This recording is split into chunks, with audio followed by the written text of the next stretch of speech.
नमस्कार दोस्तों, मेरा नाम है मोहन अहिरवार और आप देख रहे हैं खबर तमर इंडिया का यूट्यूब चैनल। दोस्तों, आज की जो सच्ची कहानी मैं आपको सुनाने जा रहा हूँ, ये उत्तर प्रदेश के हमीरपुर ज़िले की है।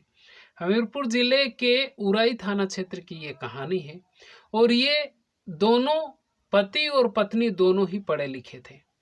ये उनकी कहानी है। पति इंजीनियर था और पत्नी नर्सिंग का कोर्स वो कर चुकी थी और उसके बाद में शादी हुई। दरअसल ये कहानी इसी साल फरवरी महीने की है।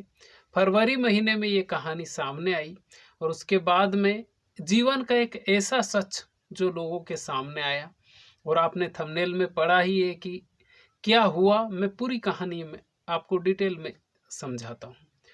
दरअसल उत्तर प्रदेश के हमीरपुर ज़िले के उराई थाना क्षेत्र में ही एक लड़की जिसकी माँ नहीं थी और पिता भी नहीं थे और माँ और पिता का प्यार उसको अपने भाई से मिला और भाई ने उसी तरह से उसकी देखरेख की जैसे कि माता पिता अपने बच्चों की करते हैं।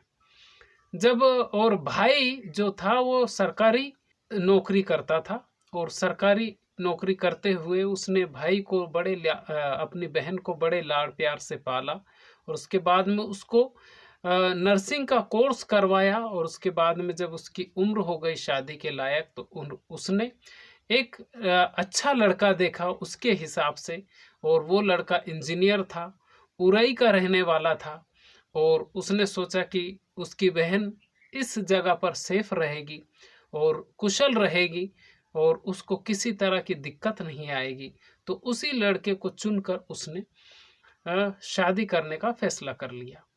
फरवरी 2024 की 4 तारीख को उरई में बारात आती है और बारात बड़ी ही धूमधाम से 3 तारीख को आती है, 3 फरवरी को आती है और 4 तारीख को उसको फेरे करने के बाद में उसकी शादी होती है और शादी करने के बाद में वो अपने मायके से ससुराल चली जाती है।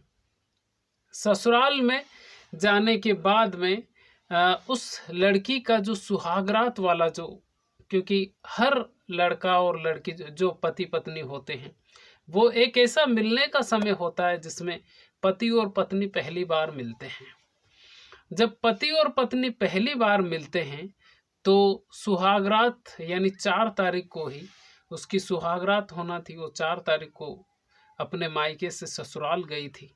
भाई ने बड़े ही लाड़ प्यार से उसको भेजा था और क्योंकि उसकी मम्मी नहीं थी और पापा भी नहीं थे। लेकिन 4 तारीख के दिन ही जब सुहागरात होती है और सुहागरात के 3 दिनों के बाद में वो बीमार पड़ जाती है। बीमार होती है तो 7 फरवरी को उसको एडमिट किया जाता है। उसकी हालत इतनी ज़्यादा नाजुक हो जाती है कि उसको एडमिट करना पड़ता है। उसकी जो ननंद होती है वो ननंद उसकी जो जिसकी शादी होती है उसकी ननंद उसके मायके में फ़ोन करके ये कहती है उसकी भाभी से कि आपने गलत लड़के से शादी कर दी है, वो तो उल्टियाँ कर रही है।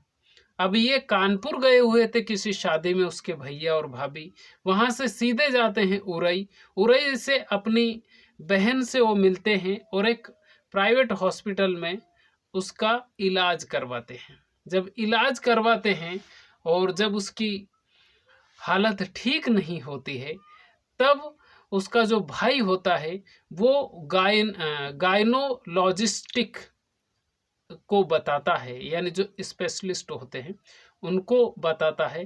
गायनोलॉजिस्टिक को जब वो बताता है तो बताने पर जो स्पेशलिस्ट होते हैं वो ये कहते हैं कि इस लड़की के साथ में इस तरह का काम हुआ है जैसे कि सामूहिक दुष्कर्म हुआ हो। अब उसकी जो भाभी होती है उस लड़की की, वो पूछने की कोशिश करती है क्योंकि वो जितना बोल रही थी उसी हिसाब से वो पूछने की कोशिश करती है कि तुम्हारे साथ आखिर हुआ क्या है, तुम्हारी हालत ऐसी बनी कैसे है कि तुम्हारे साथ में ऐसा हुआ है जैसे कि उसका जो जांच आया उसमें ये पाया गया कि उसकी हालत ऐसी कर दी गई जैसे कि उसके साथ में सामूहिक दुष्कर्म किया गया हो। अब वो लड़की कहती है उसकी भाभी से, और वो कहती है कि उसका जो पति है, इंजीनियर पति, उसने सुहागरात के दिन ही शक्तिवर्धक गोलियां खाई, और शक्तिवर्धक गोलियां खाने के बाद में उसके साथ में सुहागरात मनाई। प्राकृतिक और अप्राकृतिक दोनों रूप से उसने सुहागरात मनाई।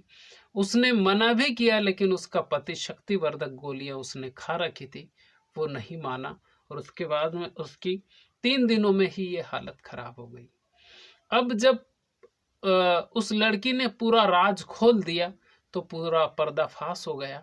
अब उसका जो भाई था, क्योंकि उसके भाई ने बड़े ही लाड़ प्यार से अपनी बहन को पाला था, उसके बाद में शादी की थी, उसके भाई ने वो जो उसके ससुराल वाले थे उनके खिलाफ FIR दर्ज करने के लिए कहा। और जब वो वहाँ पर गए, पुलिस वालों ने जब उनको सर्च किया, उस उराई में गए उनके घर पर, तो पता ये चला कि वो सब वहाँ से भाग चुके थे।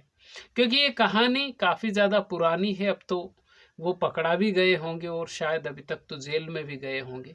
लेकिन मैं इस कहानी को इसलिए आपको सुना रहा हूँ क्योंकि पति और पत्नी दोनों ही पढ़े लिखे थे, वो कोई गांव खेड़े के नहीं थे। पति इंजीनियर था और पत्नी भी ऐसी चीज़ का उसने कोर्स किया था, मतलब नर्सिंग का उसने कोर्स किया था। और नर्सिंग में ये सब चीज़ें बताया जाता है, पूरी तरह से बताई जाती है कि महिला के साथ में क्या होता है। नर्सिंग की लड़कियों और लड़कों को सबको पता होता है, क्योंकि वो डॉक्टरी फील्ड से ही जुड़ी हुई थी। उसके बावजूद उस लड़की की हालत उसके इंजीनियर पति ने ऐसी कर दी जैसे कि सामूहिक दुष्कर्म उसके साथ में किया गया हो।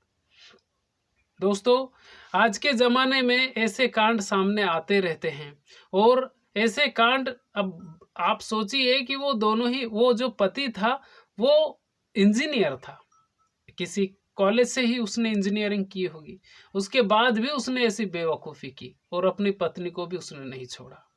और सुहागरात मनाने के बाद में वो शायद जेल ही गया होगा, अब जीवन भर वो जेल में ही रहेगा। तो ऐसे कांड सामने आते रहते हैं, तो इन सब चीज़ों से बच के रहना चाहिए। ऐसी गोलियां जो लोग खाते हैं उनके शरीर को भी नुकसान होता है, और बड़ा नुकसान होता है, इससे बीमारियां भी पैदा हो सकती है। तो इन सब चीज़ों से बचना चाहिए, अगर सही कहें तो। इस कहानी को सुनाने का मकसद किसी के दिल को ठेस पहुंचाना नहीं, बल्कि आपको जागरूक करना है। ये वीडियो आपको कैसा लगा आप हमें कमेंट करके ज़रूर बताइए। चैनल पर पहली बार आए हैं तो चैनल को सब्सक्राइब जरूर कर लीजिए। खुश रहिए, अपने माता पिता का ख्याल रखिए। अगर आपके घर में आपके दादा दादी हो तो 24 घंटे में 1 घंटा आप उनके पास जरूर बैठिए, क्योंकि वो जो आपको नॉलेज दे सकते हैं, वो जो आपको संस्कार दे सकते हैं, दुनिया की कोई यूनिवर्सिटी, कोई स्कूल कॉलेज ऐसे संस्कार नहीं दे सकते जैसे संस्कार हमारे घर के बड़े बुजुर्ग दे सकते हैं। तो खुश रहिए। बहुत बहुत धन्यवाद आपका।